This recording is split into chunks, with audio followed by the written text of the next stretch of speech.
The event recording is in progress. Okay, fantastic. Good morning and welcome to everyone joining us today.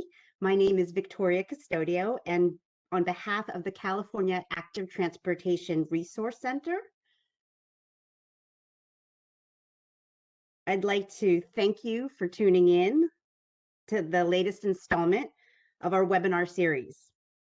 So for 2021, we have branded our webinar series Perspectives 2021 as a statement of our intention to uplift a wide variety of perspectives from different disciplines, all of whom we know are working towards the same shared goal of advancing safe walking and bicycling for its many, many benefits. Next slide, please. Okay. Before we jump into our presentation, I just need to review a few logistics with you. So first off, as you'll see in the side panel, there are two poll questions. We ask that you complete both poll questions to let us know who's on the call with us today. All participants are in listen-only mode today. We have a tremendous turnout for this webinar, and we want to make sure that that there is good quality audio, and so we're putting everyone in listen-only mode, but we still want the webinar to be interactive, and for that reason, we ask that you use the chat function for all of your question and answers. We will have two distinct question and answer portions of this presentation, and I'll remind you again that we'll be reading off your questions from the chat function. Please note that the webinar will be recorded and posted to the Active Transportation Resource Center website, and that's http://caatpresources.org. Our team will send a link to the online recording when it's posted. And then finally, we ask that you complete a post-webinar attendee survey that will go out along with the link. Next slide, please. Okay. Okay, so with logistics completed, I'd like to welcome you again to on behalf of the Active Transportation Resource Center. If you're not yet familiar, the Active Transportation Resource Center was established as part of the Active Transportation Program way back in 2013 with the mission of assisting California communities, including tribal areas, school communities, and others with resources, technical assistance, and training to help implement active transportation projects. We have a website with many of our resources, and you can sign up for our announcements through the site provided below. Our funding comes from the Active Transportation Program and involves numerous contractors, including CDPH, the California Department of Public Health, who help deliver the Active Transportation Resource Center services. Next slide. So I just want to give a quick shout out and thank you to our Caltrans Active Transportation Resource Center management team, Emily Abrahams and Summer Lopez, who is joining us on the webinar today. Also, I'd like to thank in advance my colleague Marianne Hernandez, who has done much of the behind the scenes work to make this webinar happen today and who's leading our tech implementation. Next slide, please. So our job at the ATRC is to provide technical assistance, training, and resources, but we have found it beneficial to share our motivations with our network as well, so that you know where we're coming from. So our motivation is this: we want to help California meet its long-term multimodal transportation, sustainability, health, safety, and equity goals. We're here to build your awareness, confidence, and trust in the Active Transportation Resource Center, as well as your understanding of the Active Transportation Program's project requirements, and throwing on top of that, active transportation best practice. We're here to assist you in making your active transportation projects as successful as possible for those of you that have been awarded. And finally, we're here to get more people safely walking and bicycling for transportation, just like you are. All right. So that all said, let's finally get to our featured presenter, who we're so pleased to have joining us today. So Jessica Roberts is a principal consultant at Alta Planning Design, focusing on campaigns that help people change their transportation habits for good. She is known as the founder of the fast-growing behavioral transportation demand management movement, which is building bridges between behavioral scientists and transportation professionals. Her work in this arena is creating more effective campaigns that are based on evidence and theory and that are evaluated rigorously to determine the mode shift impact of individual program variables. I have a little side note that said she also owns 5 bikes, 17 mobility apps, and has a long and established career with many accolades that include the Association of Pedestrian and Bicycle Professionals Professional of the Year. So Jessica's presentation includes an overview of the learning goals for this webinar, so I won't cover that as part of the introduction today, and instead we'll turn it over to Jessica Roberts. Great. Thank you. Good morning. I'm so excited to spend some time with you all. Victoria, you're going to give me the ability to share my screen shortly, right? So that you can see my slides. Yes. So Marianne, I believe I can pass the ball, or Marianne can pass the ball. Let me see if I can do it. I think Marianne has to pass the presentation ball to you. Okay. Well, in the meantime, I'm looking forward to seeing your polling. But my suspicion is that we have a really broad variety of industries and roles represented here, and that I think is going to make for a very lively discussion and lots of different contexts where this work will apply. All righty. Let's jump in. I'm going to warn you in advance that we're covering a very, very lot of material today. So buckle in, take a deep breath, grab some coffee. I hope you enjoy it, and we'll jump right in.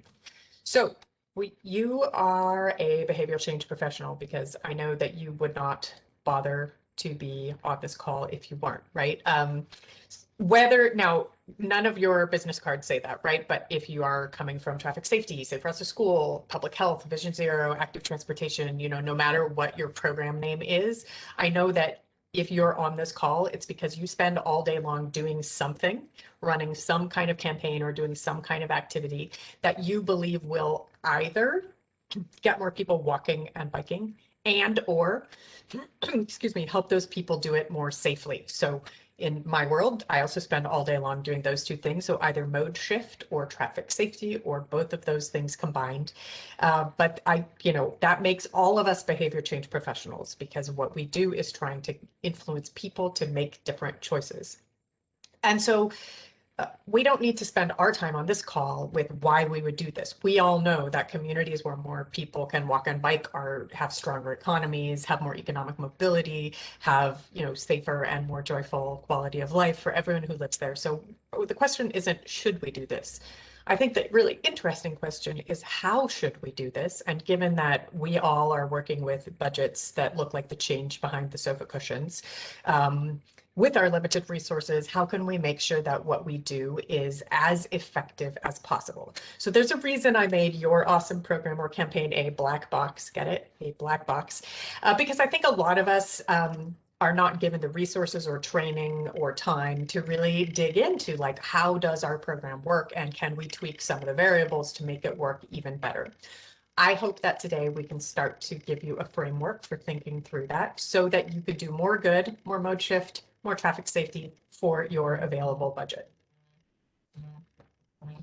So I'm assuming that you all, if you're on this call, you are an active transportation professional. That's a big tent, but whatever your role is, and I'm assuming that we have a broad variety of different contexts, right? The public agency, maybe some sort of large employer, or maybe a community-based organization.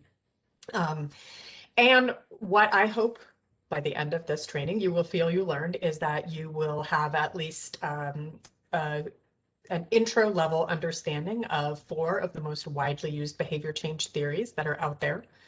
You will understand how to build a logic model and have a sense of how it will help you do your work.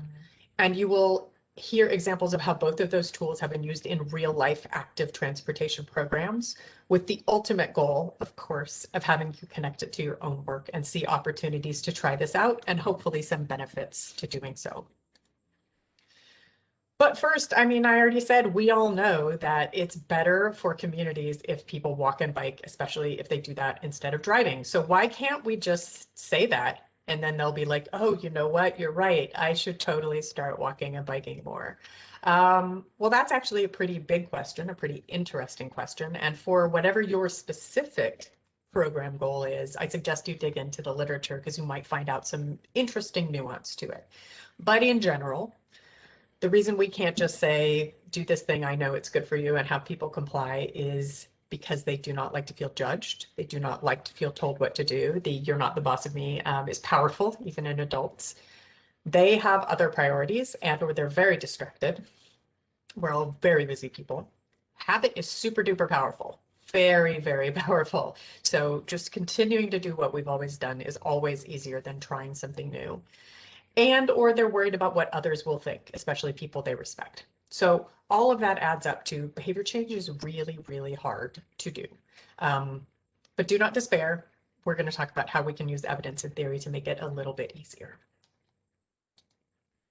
And I thought we could start out with a really good case study of what putting evidence and theory to work for you might look like.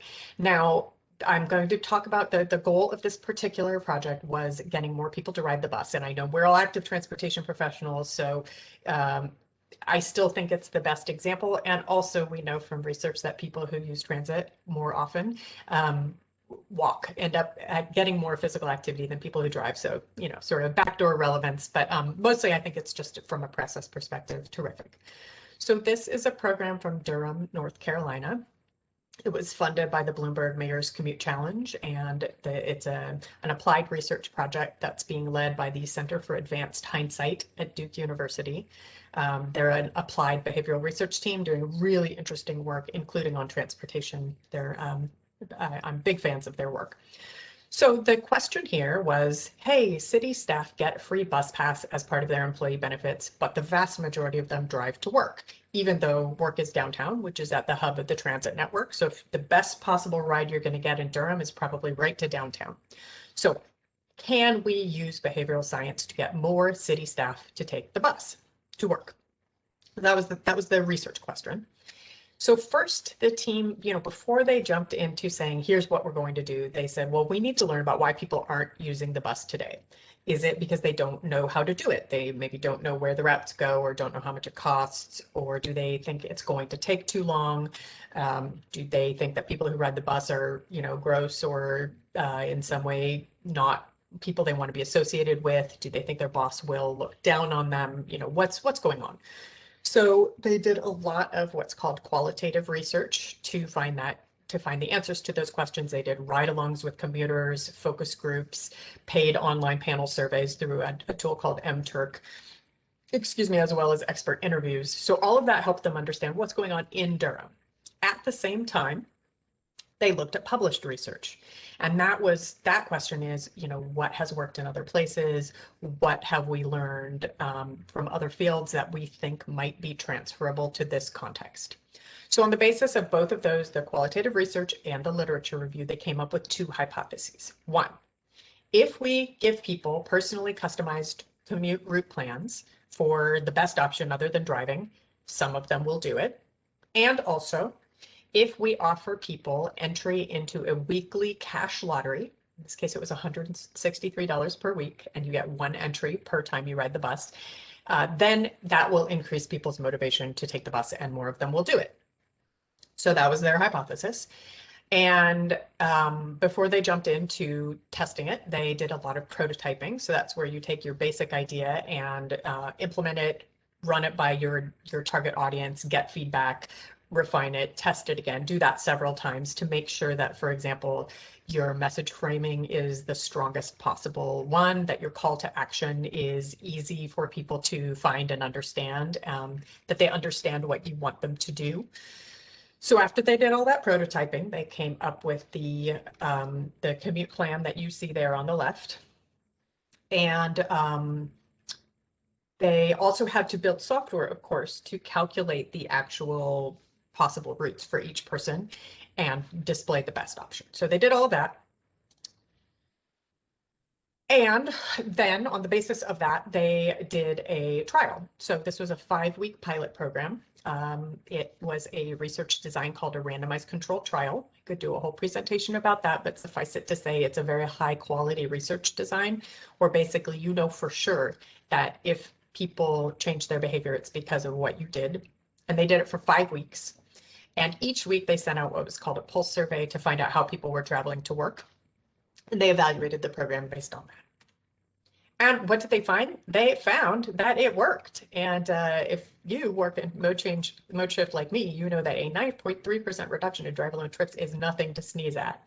So they saw a meaningful, statistically significant increase in drive-alone trips among people who had received the treatment. And they found that the personalized route itself was actually doing the heavy lifting.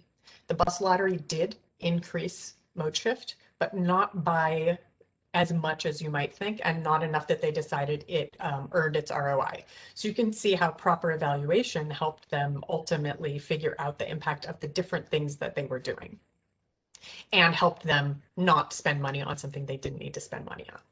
So what's next? They did a phase 2 in a different land use context with a different target audience to see, does this replicate? And they got very good results there too.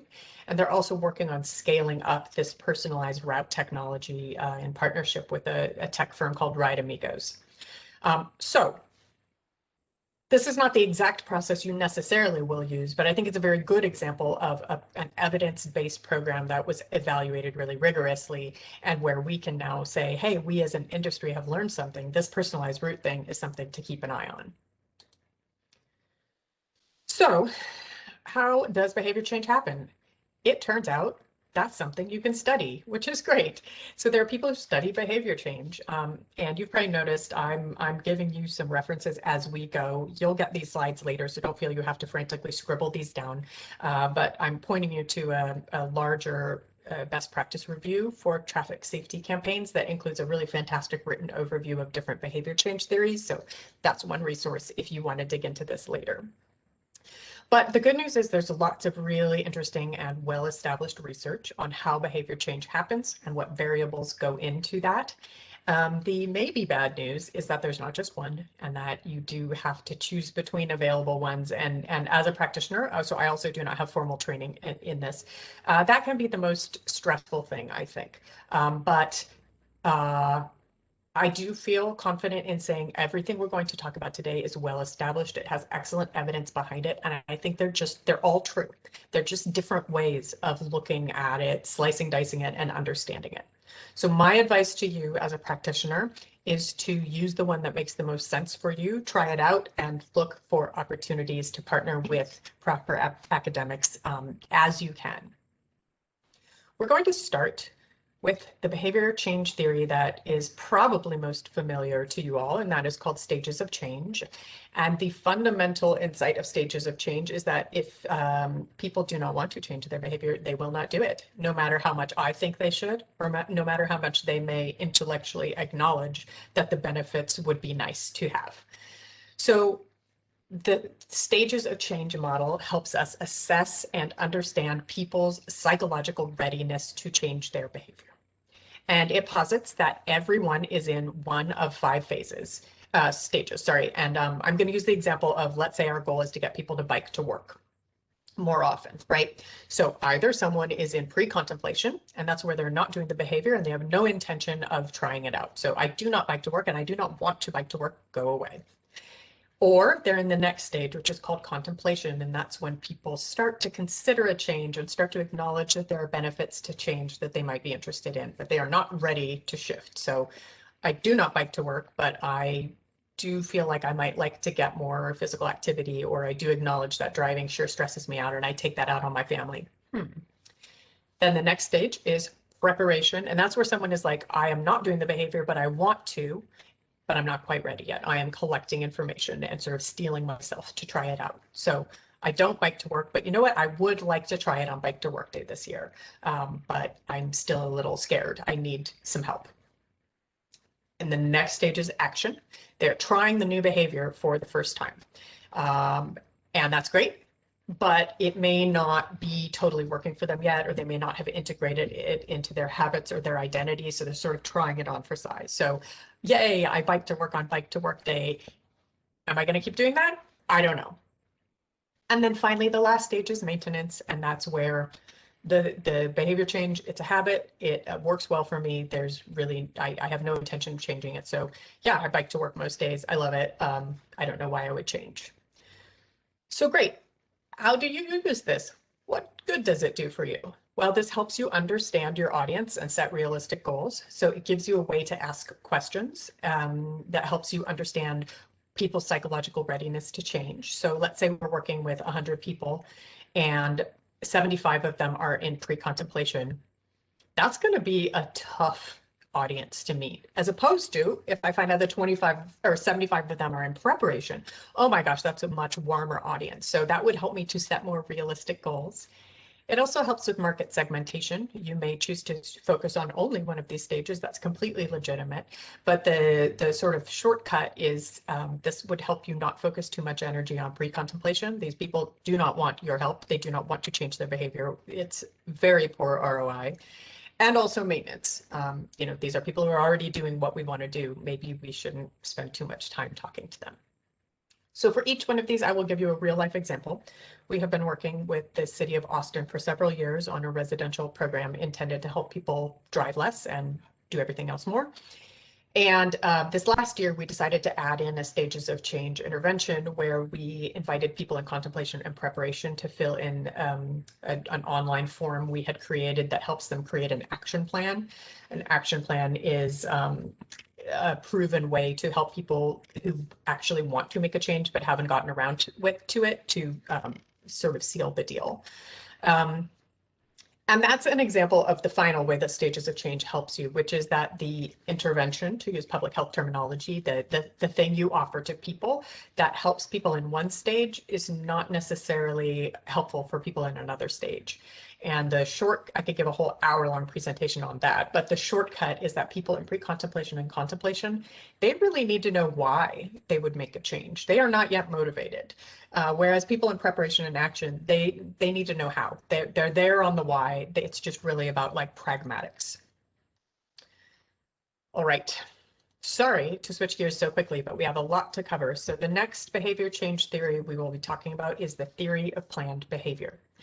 And this says that people, like the fundamental conceit here is that people have to want to change their behavior, and there are three factors that affect whether they want to change their behavior. So behavior is upstream caused by behavioral intention, which is whether people intend to do what we want them to do or not. And then the three things that feed into that are attitudes. And those are my beliefs about the benefits and consequences and whether I think those are good or bad. So for example, if I believe that walking my kids to school will help them arrive ready to learn, and they've been getting a lot of feedback from their teachers that they're awfully squirrely in class, that I might be very motivated by my beliefs about the benefits of walking to school. Also norms, and that's whether we believe others, especially friends and family, would approve of this behavior, as well as how motivated we are to seek their approval.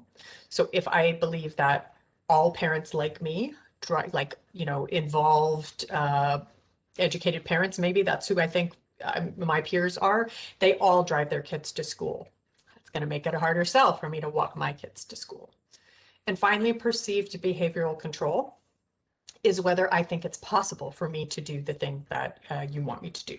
So for example, if there are no sidewalks between my house and school, that's going to make it harder for me to walk to school. Or maybe I have really bad arthritis and it's quite painful for me to walk.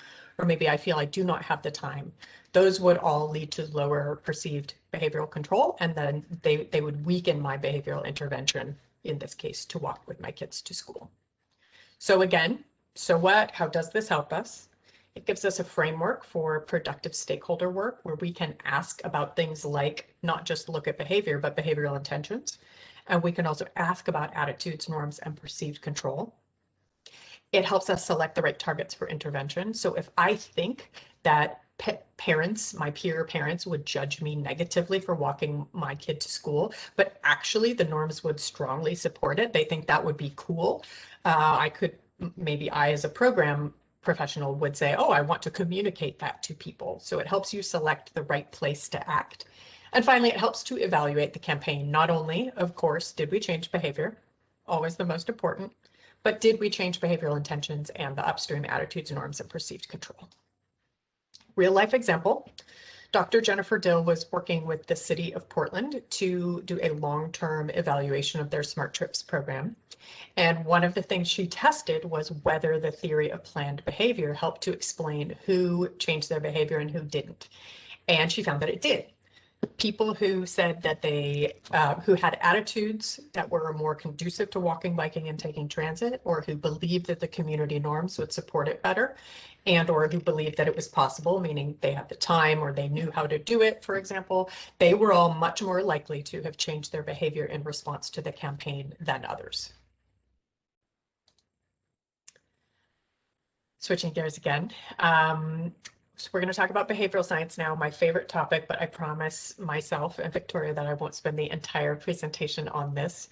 If you've heard me talk before, you might have heard me talk about fast brain, slow brain, as well as Spock versus Kirk. Those are really interesting ways to talk about it, but today I want to explore a concept that Professor Dan Ariely at Duke University talks about, saying that behavior change is like a rocket ship. You need to get from what you're doing today all the way to the new planet of the new behavior. And we need to make sure that rocket ship can get there. So he says that those of us who are trying to get someone to change their behavior, we think that this is how behavior change happens.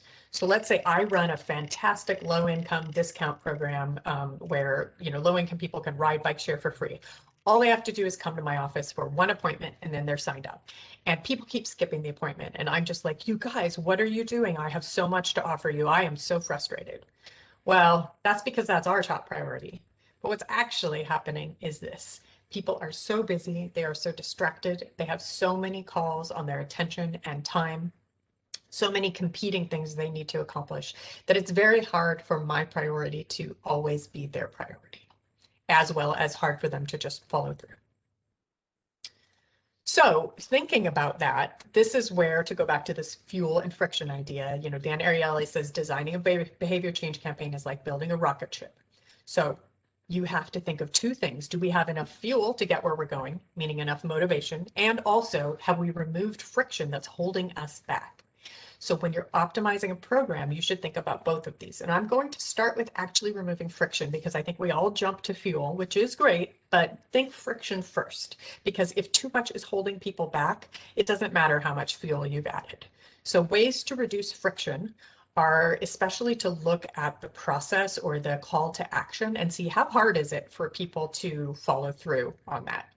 So for example, if I drive my kid to school and I just zip right up to the front door, which is very easy to find, and drop them off and zip off. But if I bike to school, I have to sort of wend my way through the teacher's parking lot and around the back of a dumpster where there's always like a yucky, muddy puddle and like a nasty wheel bender rack. We have added friction for the people who bike to school, and we have removed it for the people who drive their kids to school. So can we remove friction for biking to school in this example? Or for my fictional low-income free bike share program, maybe I am baffled by why people don't act on my invitation.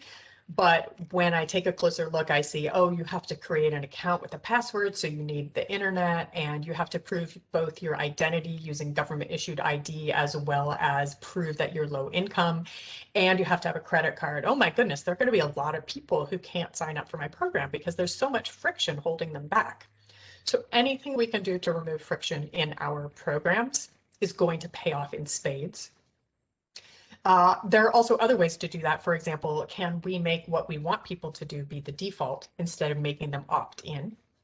Are there other ways to reduce barriers, let's say to barriers to finding out about the program? So now we'll get back to fuel, motivation. There are also ways to increase people's motivation, and incentives are one way. We'll talk about those in a little bit. Gamification is another one. Some people are really motivated by badges and leaderboards and visibility to their peers and friendly competition. Beliefs around social norms play into our fuel, our motivation. Making public pledges and then receiving feedback on whether we are accomplishing those goals is helpful. Reminders in general. As does visualization, inviting people to visualize how great it's going to be when they succeed. Those are all examples of ways to strengthen motivation, so to add fuel. So if we cast our mind back to the Durham program, we can see both of these factors at play. So first, they removed friction by providing people with a personalized trip plan, assuming that if you don't know the exact route and how long it will take to use a mode other than driving, there is friction in that process. Now, it is dead easy to open up Google Maps and search for another mode. It's not like people didn't know how to do this. It just was never the day. It was never the moment. So by having this arrive unasked for in their inbox, it removed friction for them. In addition, the program increased motivation. Obviously, through the bus lottery, that's straight financial motivation. But that's not the only way they strengthened, they added fuel. The personalized trip plan also, because it was personalized and addressed to me, that really got my attention. It increased what's called the salience of it, because that's unusual. Someone made it just for me. And it also triggers what's called the reciprocality bias, where subconsciously I think to myself, whoa, someone kind of went to a lot of trouble for me. I really appreciate that. Maybe I should take it seriously, subconsciously. Okay. And then finally, the first three behavior change theories we talked about were all focused on individual choice to change behavior, but the diffusion of innovations talks more about how new ideas or new behaviors disseminate within a society or within a community. So what you see here is the purple curve is people who are in these 5 stages, which I'll cover shortly. And the yellow curve is how those add up to 100% over time. So, and I think a really good example for this, I'm going to use e-bike adoption as the example here, because I think it's a really good one. So the idea here is that for any new behavior or innovation in society, the first people to try them out are the innovators. This is like my dad's one of these people, like he will try any gadget. He's like, the newness is so exciting to him. So the innovators, they'll try anything. And you know, they also don't need it to be like, they'll stick with a process maybe that doesn't have all the kinks worked out because they're just like, man, new is fun. There aren't very many of them, and they're not very influential for most of society, but the early adopters look to the innovators, and if they say, oh man, this is great, this is transformative, this e-bike thing, man, this has been terrific, then the early adopters will try it. They're also fairly comfortable with novelty and with trying new things, but they want more assurance that it's going to be worth it, that there's benefit to them. If they have a good experience, and especially if they become champions for it, then the majority, first the early majority, and then the late majority will take it up too. And eventually maybe the laggards will get on the e-bikes too. And the idea is that if you make it all the way to the majority, so about 40 to 50% of your population is using this and enjoying it, then it has gone into the mainstream, you've reached a tipping point, and you no longer have to promote it anymore. So this helps you understand, like, oh, maybe we need to find the innovators, find the early adopters, and focus on the experience they have. And there also is research that shows what are characteristics of innovations that get taken up, that survive this diffusion of innovations. One is a relative advantage compared to the status quo. So I think e-bike share compared to conventional bike share is a terrific example here. You know, I think it's offering a better product. It's faster, it's more fun for people. So that is an innovation that may stick. Compatibility with existing systems. So maybe in this same example, do I have to create another new account and figure out another new reservation system, or, you know, is it something I already use? Ease to learn and apply. Again, e-bikes are a really good example because generally people know how to ride a bike, and then there's this added learning curve around the activating the e-bike assist, but they've gotten more and more intuitive. And then finally, low disruption to routine tasks. So we can use this by finding our innovators and early adopters and making sure they have a good experience with it, so that they will then go on and promote it to others, and we can get to the tipping point. And I think that e-bikes, again, are a good example because previous generations of e-bikes didn't offer as good an experience, right? There were more range issues or batteries that would burst into flames, or just like the expense was much higher. So the product has gotten better, objectively viewed.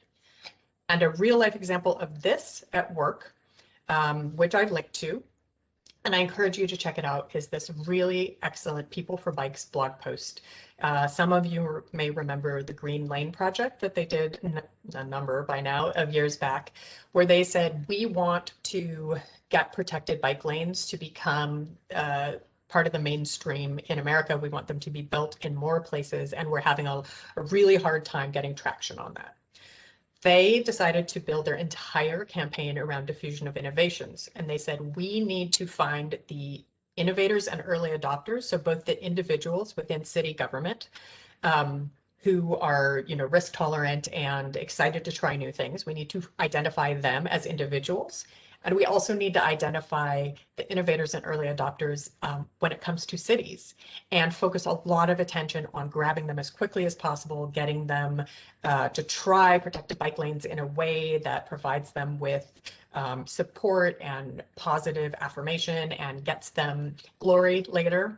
And that will get us to the tipping point sooner, and then we can stop promoting protected bike lanes. And I would argue they were wildly successful. So I think it's a really, really nice example.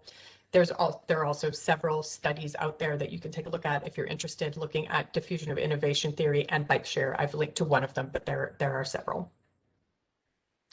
So, as Victoria promised, we are going to take 2 breaks during this discussion for questions. So now is one of them. All right. Thank you so much, Jessica. We know we've covered a tremendous amount of material so far. We have a few questions, and I think I'm going to chunk them based on the flow of your presentation. So the first set of questions actually go back to the case study for the Durham bus lottery. And so the question reads, for Durham, what do you think the bus lottery option alone without personal route would have shown? Was the personalized route option offered alone, but not the bus lottery? Yeah. So, yeah. Okay. Well, I'm trying to be a good consumer of scientific research, so I don't think we can say with confidence what the bus lottery alone would have done. But to answer your logistical question, yeah, they had 3 treatment groups. One was control, received nothing. One was bus lottery, or I'm sorry, one was a personalized route plan alone, and they did receive it twice. They received a second reminder email, just figuring like, well, maybe it got lost in your inbox, but it was the same intervention. And then the third group was personalized route plan plus bus lottery. And I think the goal here was they could have tested then bus lottery alone, but you need more people for that. This is like, if any of you have training in statistical analysis, you know that to have confidence in your results, if you have more things that you're trying to test, you need more people. So I think they just didn't have enough city staff for 4 conditions of a test. And so they chose to test, in this case, the thing that cost very little once you get the route construction back end dialed, but it costs nothing to send an email once you have all of the logistics taken care of. And then, so let's test that. And then let's see if the bus lottery on top of that really, amps up the effectiveness of it. So my suspicion, based on what we saw, is that the bus lottery was not as motivating to people as we thought it would be, right? That seemed like the heavy lifter. I mean, it's sexy, right? Like CityLab wrote about, like, they're doing this cool lottery thing, when really it was like, well, it was the less exciting personalized route plan that did the heavy lifting there. So there are a couple of things we might interpret from that. And, if Joey Sherlock from Center for Advanced Hindsight were on the line with me, I'm sure he could go even deeper on this. But, one of the things that may be happening is that money is not a primary reason that people commute by car today. That it's other things at work, like cultural things or a habit that's really powerful, and therefore offering them money in exchange wasn't exciting enough. Another thing that may have happened is that in order to do a proper experiment, they could not promote the bus lottery to people who weren't in the treatment group. They couldn't let people in the control group or in the personalized route plan group alone know about this. Now, if you're really doing a lottery, you would want it splashed everywhere. You'd want to have like a photo of last week's winner. So you'd want to make a big deal about it, but they couldn't do that in the name of science. So that also probably decreased the effectiveness of it. Okay, thank you for that response, Jessica. Let's move on to the next question. There are two questions that ask about the longer behavioral change as a result of the Durham case study. Is there evidence out there that there's been longer behavioral change from those initial programs? Yeah, that I'm trying to remember for that one. I think I can't recall. Please go to the case study that I linked to and see what they say. I could tell you that these researchers would always want to look at long-term behavior change, but they may not always have the funding or support to do that. So I can't recall in this case, but their goal is to continue working with personalized route plans. And as I mentioned, they're working with this group, Right Amigos, to bring it into an existing tool with the hopes that in partnership with Right Amigos, they can start to both scale automatically because Right Amigos touches hundreds of thousands of commuters, but also to do some longer term research. So I hope we'll have some answers to that in the future.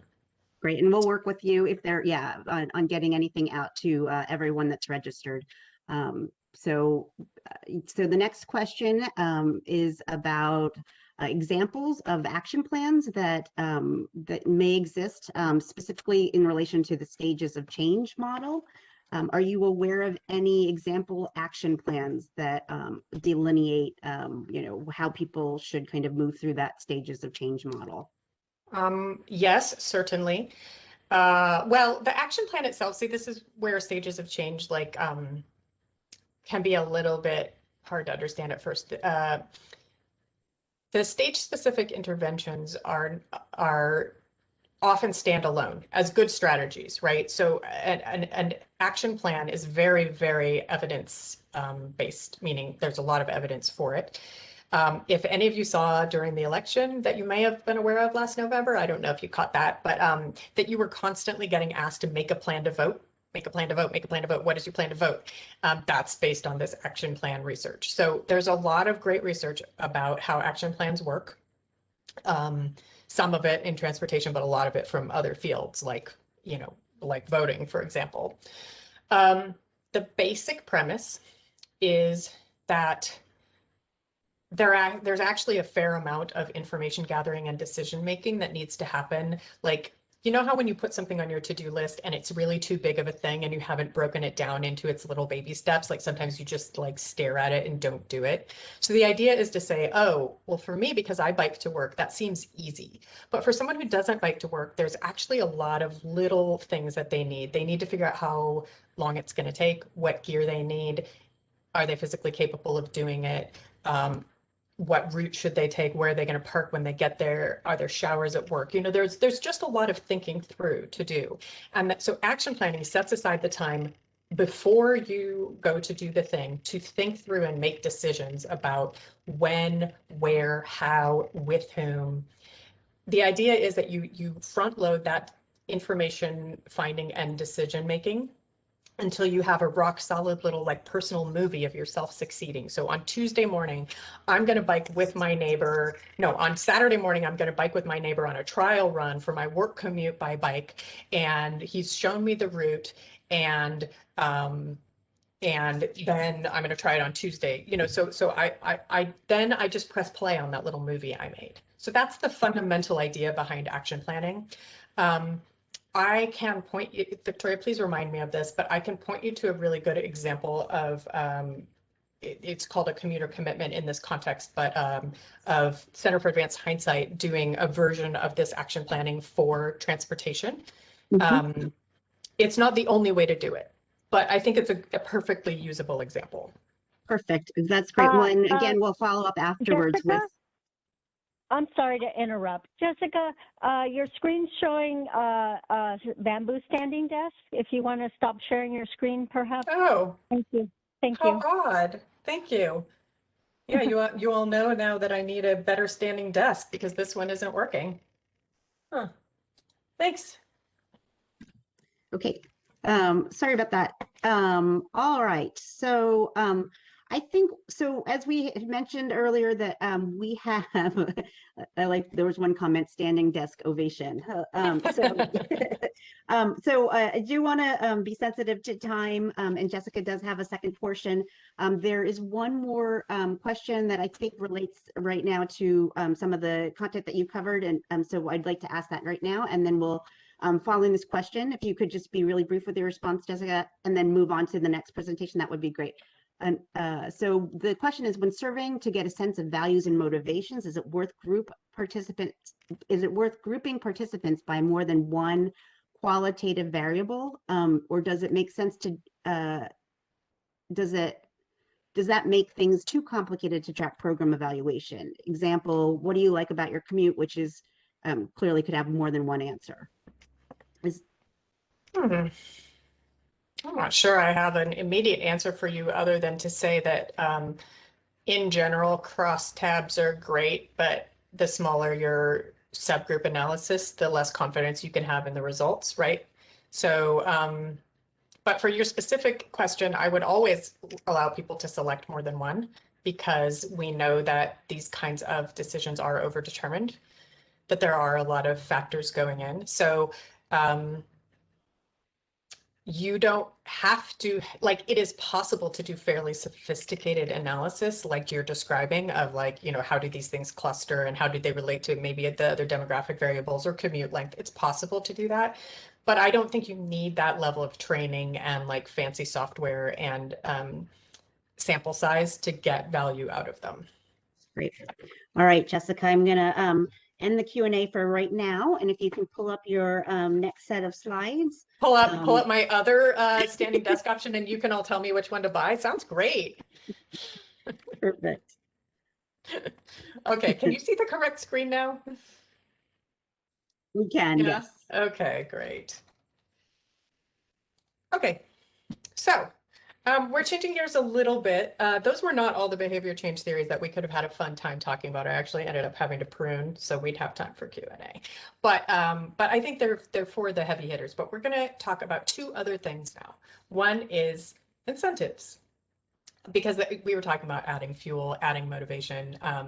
You know, I bet you would love it. And incentives are a big topic in active transportation, right? Because so many like CMAQ programs and state DOTs are like, you can't spend money on incentives. You can only spend it on, you know, small safety items. That is a constant issue for our industry. And I think a lot of us would like to know, like, hey, if they really work, then, you know, should we be pushing back against our funders' guidance about not using incentives? So I unfortunately cannot tell you they do work in exactly this way, in exactly this context. Go forth to do this. I promise it'll work. But I can give you a glimpse into what research we do have, and reflect a little bit on how to apply it to our work. Now, I will say first off that more research needs to be done in this area. Lots more research. And if you have the opportunity to partner with academics on these topics, you would be doing a great service to the industry. And please contact me if you find that useful, because I've got a big list of like questions, research questions for incentives. There is also some upcoming research that should be very, very interesting. Both LA and San Francisco are initiating fairly interesting pilots around financial incentives and transportation mode shift. So we'll get some more information soon. But what do we know? That's all what we don't know. What do we know? Well, we know that financial incentives definitely can change the time when people travel. So that research is usually around getting drivers to commute at times other than rush hour, or reducing crowding on public transit during rush hour. I am not sure this finding is very helpful for the active transportation industry, but there you go. If it's relevant to your work, you can say with confidence that, and you can look at, I could point you to several really helpful studies around this. Next, we know that financial disincentives definitely reduce driving. And when I say financial disincentives in this context, I mean congested pricing and parking pricing, and their various permutations of how you can implement them, but also pay as you go, pay as you drive insurance, pay as like car share, pay by the hour or by the minute. definitely reduces driving. And you may say, Jessica, that's not my job. I'm an active transportation professional. But we know that for most people who drive most places, you can either try to get them to walk and bike, or you can reduce driving. But if you reduce driving, it has to go somewhere. So I think it is relevant, but hard to use because it's unpopular. Now, there's less useful research, but there is some research showing that financial incentives can work for mode shift too. So for example, Seattle had a one less car challenge where they gave families money to commit to not using their cars for 6 weeks, and found that both walking and biking were up more than 30% at the end of that. And that 1 in 4 families actually ended up selling their second car, which was not a goal of the program. That was kind of like, whoa, they really liked it. There's also a program in Bologna where people could earn points through an app by walking, biking, and taking transit, and then they could spend those points at local retailers like supermarkets, cinemas, bars, restaurants. Remember those things? They were so nice. And 10,000 people participated, so it was very popular. We know for sure, very, very strong evidence that free transit passes cause people to take transit in higher numbers. Both low-income people and commuters in general. And again, we're not transit professionals, but my conviction is that the same logic probably applies to bike share. If you give people, let's say, as part of your employee benefits, people get a free bike share membership. I bet the same principle would apply, but more research is needed here. We also know, I don't think we think of this as incentives, but there are numerous research efforts that have involved giving people a bike as part of the research and then supporting them and trying it out with various other sorts of wraparound interventions. And they seem to work well too. And then there's decent evidence that games, challenges, incentives, and the like can work to increase physical activity for exercise. That doesn't just mean walking and biking, but it may be relevant to our work. Now, there's a bit of research on transportation here, but more around exercise. And, definitely think like Pokemon Go for this, right? Like that was a pretty impressive intervention. Then other research seems to indicate that while incentives can help people try a new mode, it has to have enough benefits to them compared to what they were doing before for them to stick with it. So it's not miraculous, right? You can't trick people into doing something that is authentically against their self-interest. And finally, there is some interesting research comparing financial incentives to non-financial incentives. And in this case, I might mean like, you get named Commuter of the Year and, announced to your colleagues, or, badges and leaderboards kind of thing. So I've seen research that said, hey, non-financial incentives can perform as well as or even outperform financial incentives, and other research that seems to show the opposite. So that's just a brief overview of what I know about incentives, mostly financial ones. And now we're going to get to our final topic and then some more discussion. And this is a logic model. What is a logic model? It is a tool coming from public health that it's a structured diagram that shows how what we do relates to our program goals. And it always has these 5 parts. It has resources or inputs. It has, and that's like the raw materials. It's like time, money, partnerships, materials. And then activities are what you do, what you spend your resources on. That's your work. Everything else is like, great, what did I get for that investment? Outputs are measurable activities or accomplishments, like that you can just quantify. And then outcomes are like, various flavors of societal good that came from it. And then finally, impacts is like the ultimate societal level, like why are we doing this? So I will show you what this looks like. Here is a logic model that my team created for a generic smart trips program. And that's a type of program that tries to help people drive less often and do everything else more. I'm not going to read every single box. You can scan it, and then if you want to dig in later, you can pull up the slides that we'll send you. But just, you can glance through this, and hopefully you'll agree that it's fairly intuitive. Resources are things like staff time, grant funding, materials. the activities in this case that we did with it were like creating and distributing customized information packets or organizing group bike rides and walks. The outputs, very easy. How many e-newsletters did we send and what was the open rate? How many packets did we distribute? How many events did we hold and how many people came to those? Please do not stop your evaluation at outputs though. Please connect them to like, who cares? Like, so what, right? So the first so what is like, in this case, we said, well, the short-term outcome that we think is worth doing is increase knowledge and awareness of travel options, helping people form new habits by trying and practicing new skills and establishing community norms and social support, as well as creating community capacity at existing NGOs. Non-governmental organizations. And then why did we do that? Well, we did that because we think it helps the people who participate walk, bike, and use transit more often and drive less often, and that we hope in the long run that it is a long-term impact at the community level. And finally, you know, the ultimate so what, we think that improves health and safety, supports the local economy, and reduces noxious and carbon emissions. So great. What good does this do you? If this is a program you're intimately familiar with, you may think like, I already have this in my head effectively.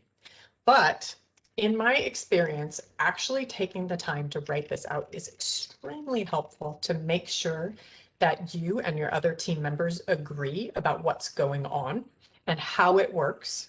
So for example, if I think Bike to Work Day is worth doing because it creates positive peer pressure that gets people to try biking to work, but you think it works because we get elected officials to come out and say nice things about bikes, and that results in them down the line supporting new laws and budgets.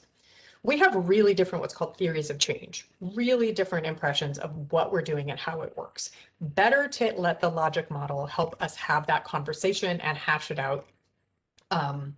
So you may discover that that you don't agree with everyone on your team, or you may discover that you have sort of jumped too quickly, like that, let's say one of the outcomes that connects the output to the impact is missing, and you're sort of like, is that worth doing? Do I not think there's an intermediate step? Like, for example, these packets. If I didn't have an outcome that was related to doing the packets, like the logic model would help me identify that. They're also very helpful in explaining to our funders and electeds and bosses like what we're doing and why, especially because for us, the jump between the activities and the impacts might feel really self-explanatory. But if they're not professionals, that can be too big of a jump. And this sort of walks them through all the intermediate steps. So it can be very helpful for just like transparency and explaining, you know, justifying your program's existence. It also makes your evaluation plans write themselves. This is my favorite part of it. The outputs, track every output you put. And then, you know, for the outcomes, are you trying these out? So if I think that the customized packets are worth doing because they increase knowledge and awareness of travel options, my evaluation should test that. Did they succeed in increasing knowledge and awareness of travel options? And then if I think increasing awareness and knowledge of travel options leads people to try a new way of getting around, I can ask that. So, I think it really helps our evaluation be more rigorous and make sure we are testing all our own assumptions. And the way, if this is for a program that you already run, getting this all out of your head will probably be pretty straightforward. But if you're using a logic model as part of your process of developing a brand new program, I think what you're going to end up doing is working from both ends. You have to work forward from your resources. It is pointless to start planning to do activities that you don't have resources for. But you shouldn't just work forward from your resources, because that leads you to do things without having a real reason to do them. So you should also be working backwards from your impacts and long-term outcomes and saying, well, great, if these are my goals, maybe they're coming from adopted plans that our city council says are important, or maybe they're coming from our department or our organization's like adopted strategic plan. And like, we care about these things. Then you work backwards and say, well, what are the activities and outputs that we have reason to believe will best help us accomplish those goals? So finally, I'm going to put it all together for you. I'm going to show you how we apply behavior change theory and a logic model in a real life program. This is a pedestrian safety campaign that we've been doing in the city of Roanoke, Virginia. The images I'm showing you right now are last year's campaign, which was focused on crosswalk yielding. This year, we're preparing for a summer campaign around reducing speeding because that really affects, it's a pedestrian safety issue. So we had a little more time. Last year was kind of rushed.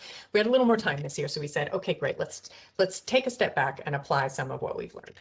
So one thing we did was we did a literature review and said, well, what do we know about speeding? And what do we know about effective transportation safety campaigns?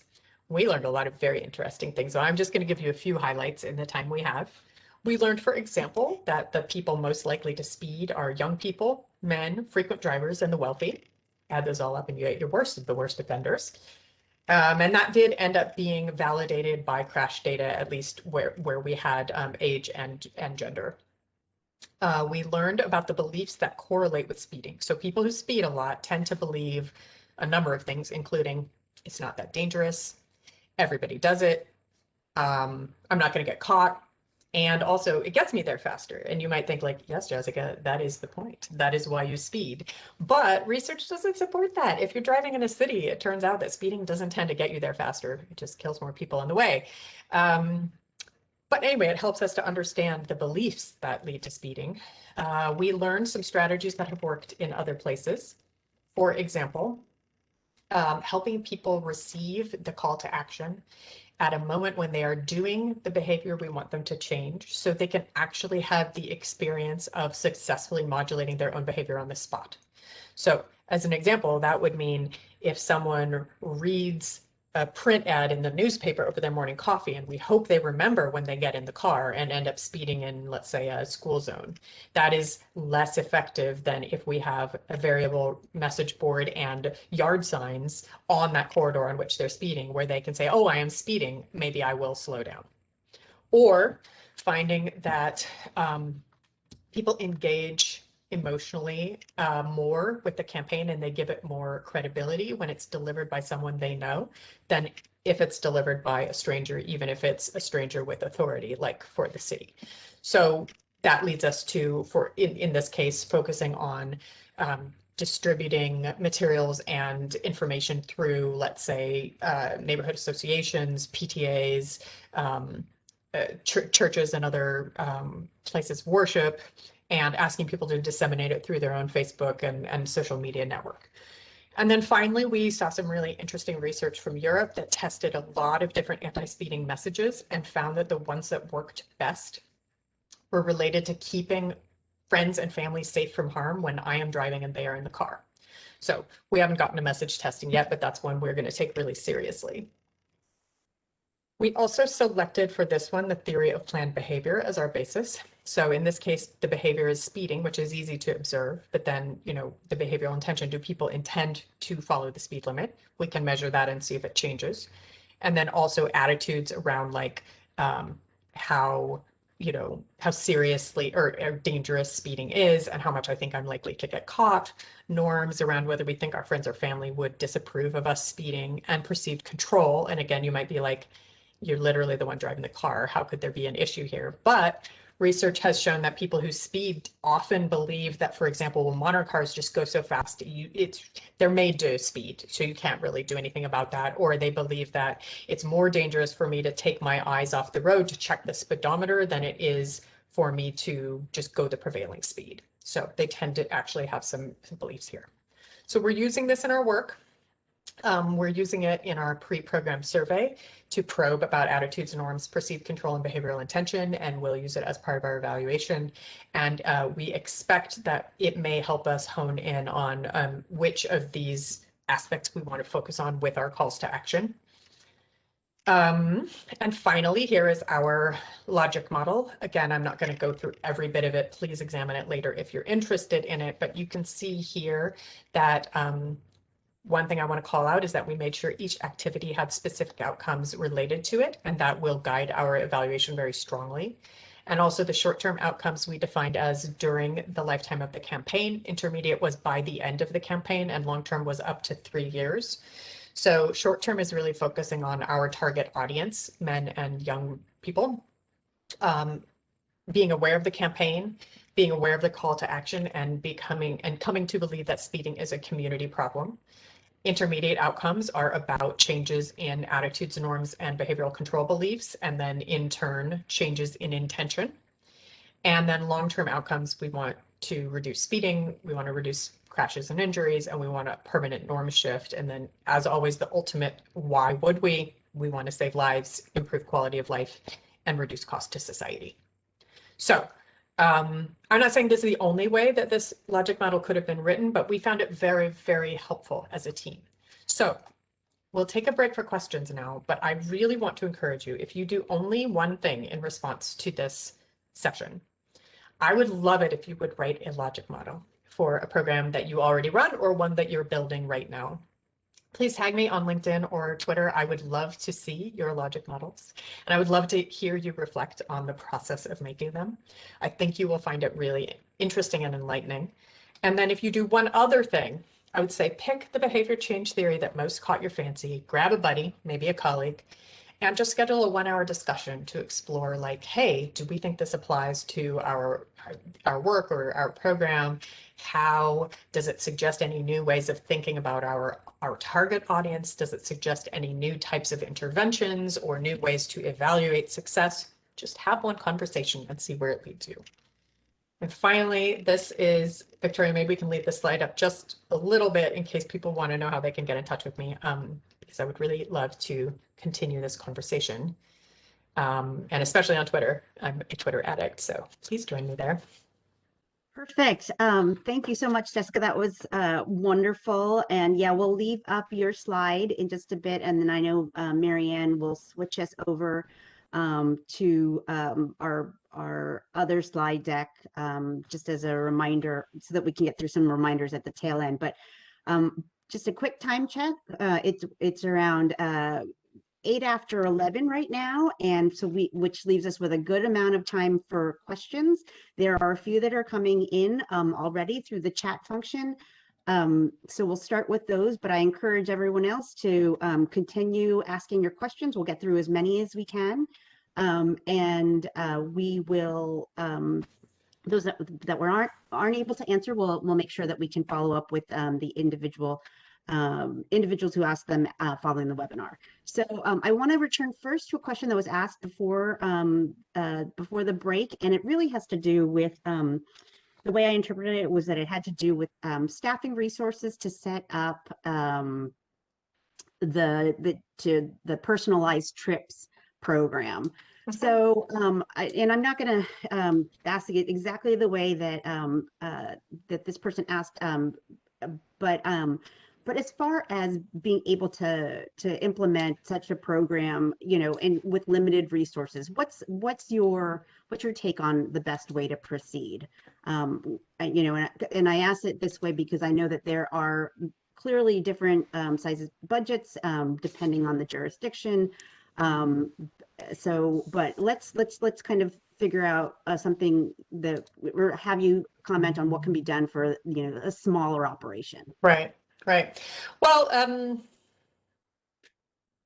think there are a lot of different ways to answer this.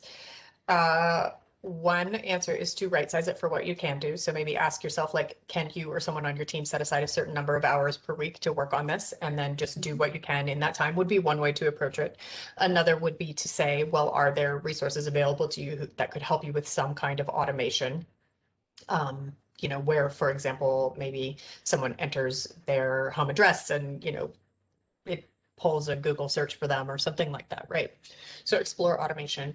But if there were one thing I would advise you to do if you have limited resources, is to focus, if there's any way for you to figure out how to offer this up at the moment when people's habits are already changing, that would be the most strategic, highest ROI thing to do. So I didn't really have time to get into this, but there is a lot of research out there that shows that people's transportation habits are very powerful and very hard to change.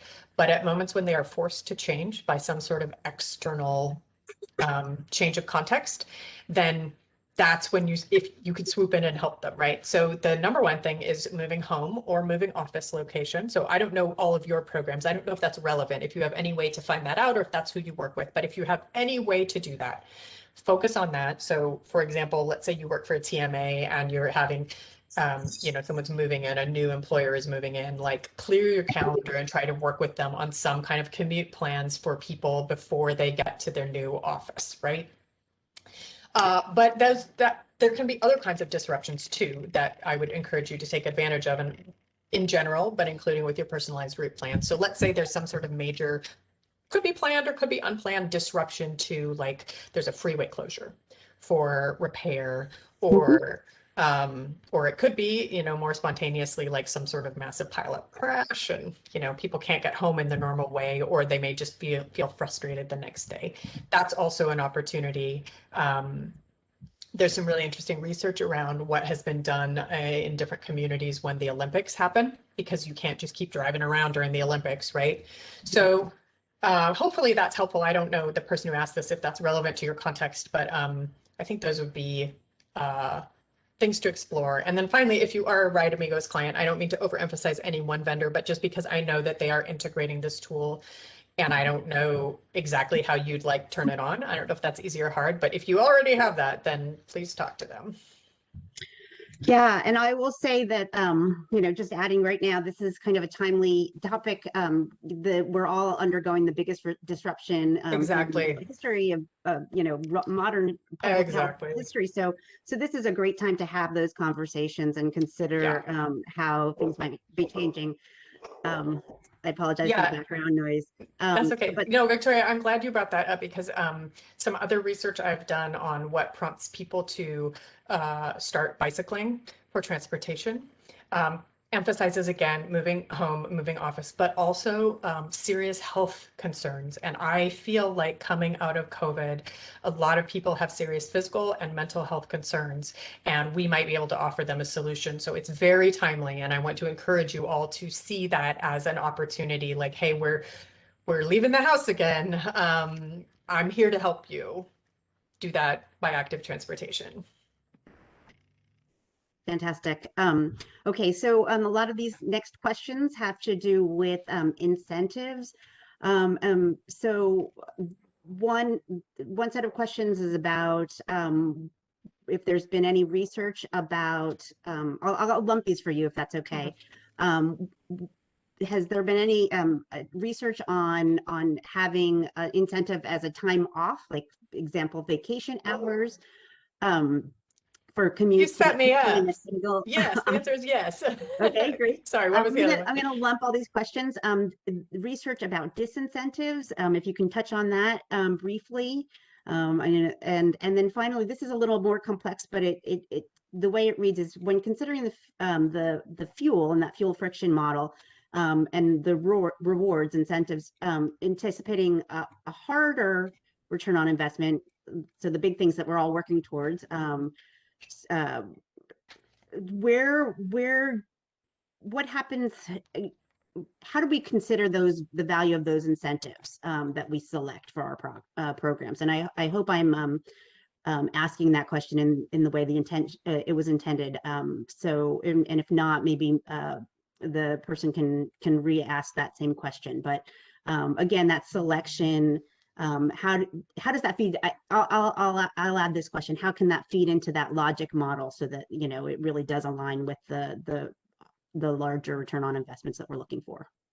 Okay, I'm going to tackle the first two, and then I want to come back and revisit the third. So, paid time off as an incentive, yes. Yes, yes, yes. I'm so glad you asked this. The city of Boston has an award-winning commute incentive program for their own city employees, where they can commit to not driving to work, and then they have to track it. It happens to be through Ride Amigos. I promise I'm not a shill for the company. It just literally is the fact. They needed some way to validate it, right? In that case, their city auditor was not willing to accept self-report. So they needed some kind of tool to track how people got to work. And then if you make good on that, then you can earn, I think it's up to 2 days of PTO. I think it's per quarter. There was a recent write-up on this on tools of change. So again, Victoria, if you can remind me, we can dig that up and send it out, but a fairly detailed write-up of how the program works. It's been very, very popular. I love this program because I think they're so, it's a public agency. They really can't, for many reasons, probably including like union negotiated pay issues. You have to be careful about financial compensation, and it's just a big budget impact. But this is something that they could do, and it's one that people love. That probably, I would argue, they probably love more than the value of that time, the like literal, multiplied out by their hourly rate. So I think it's a terrific program. There's also some add-on research that Center for Advanced Hindsight was queued up to do that right before COVID hit. So hopefully they'll have the chance to come back to it. But some people said, I want to participate in this program, and then didn't.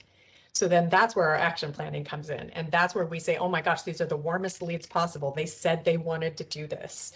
So one of the interesting tools that CAH is proposing to use with them is visualization, where they actually visualize what they're going to do with these precious 2 PTO days. And that gets them very attached to following through. So yes. Now, Austin is the only program I am aware of, unfortunately, but I think it's great. Disincentives. So hopefully I'm answering the question this person had in mind. The main way disincentives tend to play out in this, are through parking charges, especially if you go from free parking to having to pay. There are different ways that you can structure that.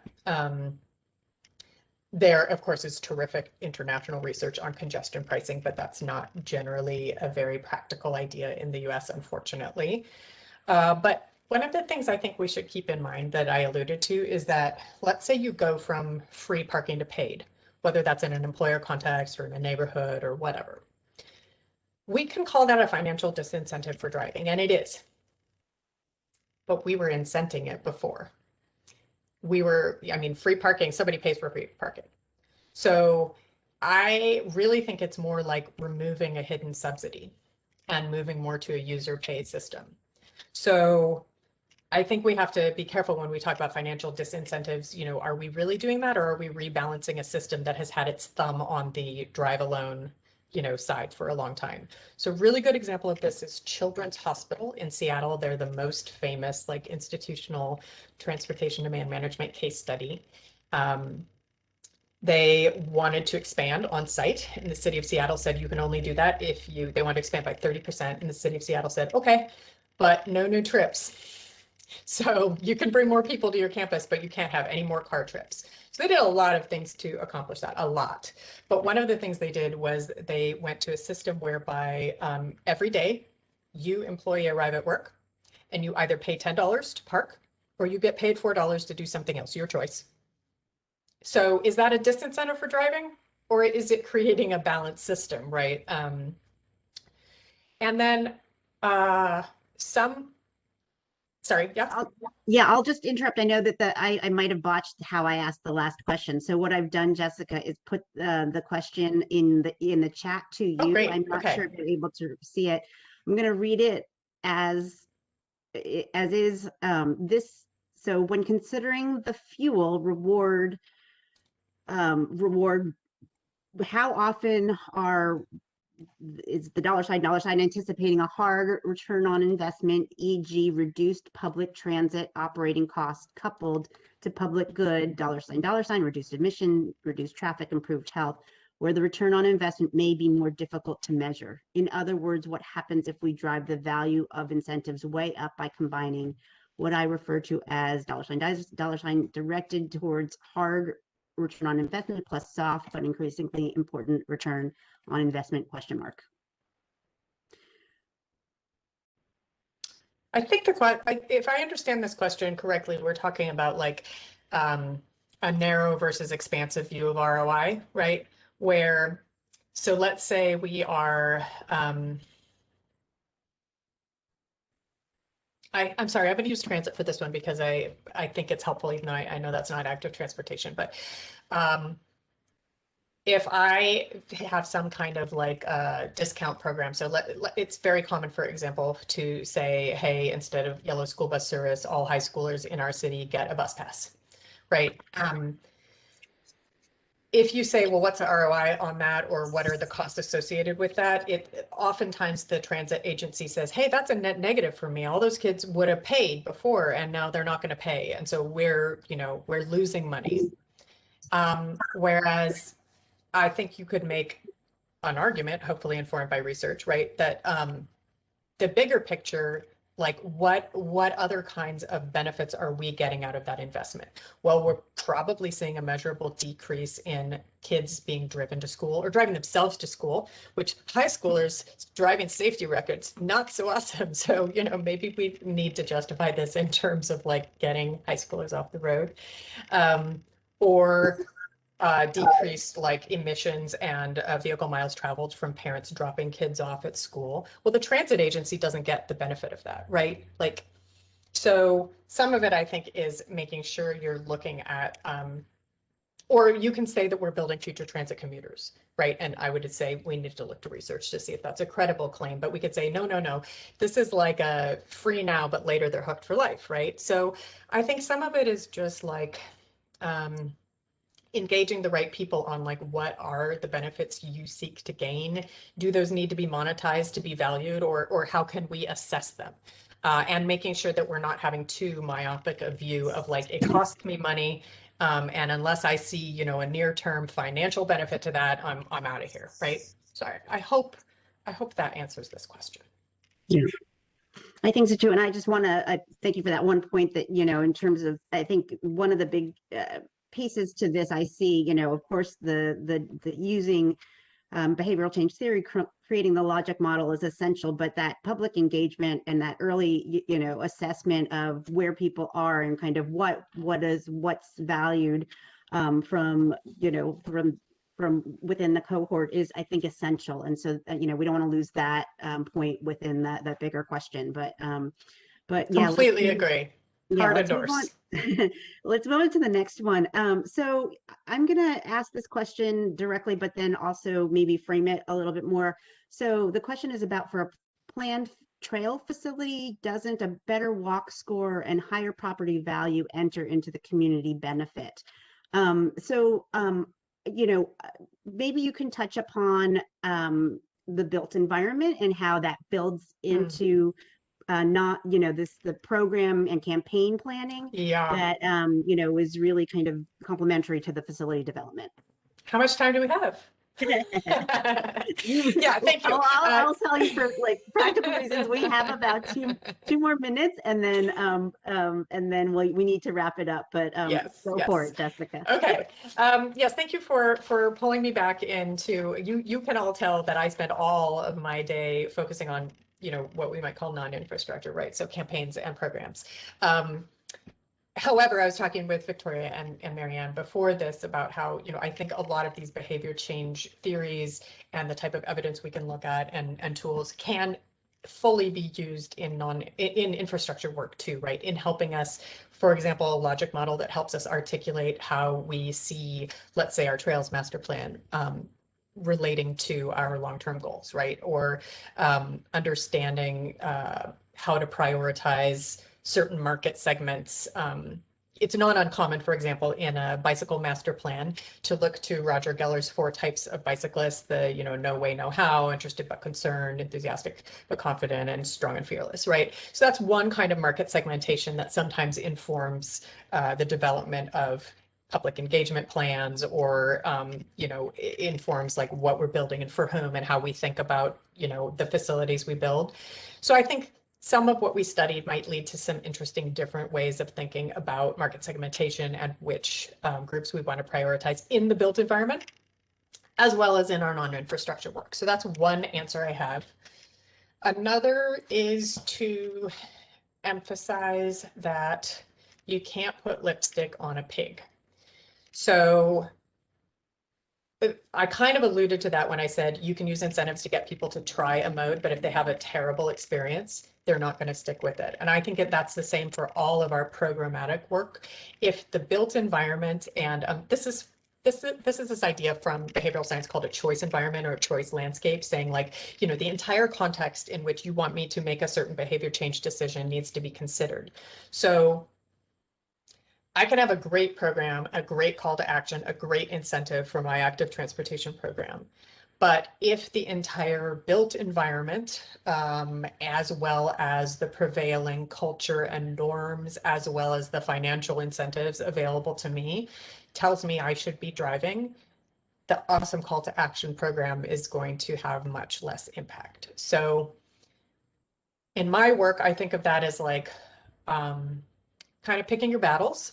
So when it comes to doing behavior change work, try to find an audience that's set up to succeed, or at least where it's reasonable to think that they might take you up on your call to action. Because otherwise I think it's just wasting a lot of money. And also look for the opportunities to like where you think the context change, whether that's policy or hardscape, like is really needed, and call those out and say, we need to be making changes in this part of town before it makes sense to roll out a certain kind of program there. And then you've given me, you know, a little soapbox for my final thought, I guess, which is that there's like the built environment, there's which is, you know, hard to change and expensive. And then there's programmatic work, which often, you know, is a lot more nimble and a lot cheaper, at least, you know, on a year-to-year basis. But what we often don't talk about is the policy and pricing that connects them. And I think that's where we have the most potential to make change, especially in California, right? We're starting to see some really, really interesting regulatory pricing and policy concepts being played around with. You know, I would look to like some of the work that Santa Monica is doing. I mean, straight up, the statewide change from level of service to vehicle miles traveled is genuinely transformative. But I would like to see more of us, even if it's not our primary job, just like raise the flag about like pricing, regulation, policy to the people who can make those changes more often, and then they will help set us up to succeed. So if we can have fewer people having free parking everywhere they go, our jobs as active transportation professionals will be much, much easier. That is a very positive note to end on. I'm just being sensitive to time. I do see that there are a number of questions that are still coming in through the chat, so please feel free to you know, ask them in the chat. We will have a we'll work off the log of questions, and we'll be sure to get back to anyone with an answer to their question that wasn't able to get an answer today. But I need to wrap us up. First off, I'd like to say thank you again to Jessica for a wonderful presentation, just chock full of information. I feel like we're all eager to see how we can apply it to our work, and I say that of the Active Transportation Resource Center as well. I know that there are a couple topics that we weren't able to cover based on the time, but we really do hope that Jessica will join us in the future to maybe revisit some issues that we would like to cover in our webinar series, including evaluation in more depth. But thank you so much, Jessica. We really appreciate having you. Well, Victoria, you know, I'll talk all day about this kind of thing, so it's kind of you to give me an opportunity. We're so pleased. Marianne, if you can just back up one slide, I just want to make a plug for the Active Transportation Resource Center team. Marianne and I have included our contact information here, so that if you're an ATP awardee, if you're in California and you're interested in the Active Transportation Program, and specifically you know, investments or funding opportunities for programs and campaigns, we invite you to reach out to us. Email is best at this point in time. But you know, we also have, if it's easier for you to leave a message for us, we can retrieve that from those from these numbers here and get back to you. But we look forward to hearing from you, and we really appreciate everyone's attendance today and all of the questions and robust discussion. And we've got a nice fancy ending slide, Marianne. Just with a big thanks for joining us for this first webinar. We look forward to seeing you in the future. So please, if you're not already on it, get onto the ATRC listserv, and we'll be sure to let you know when our next webinar is. Thanks again, everyone. Thanks, Jessica. All right. Bye-bye.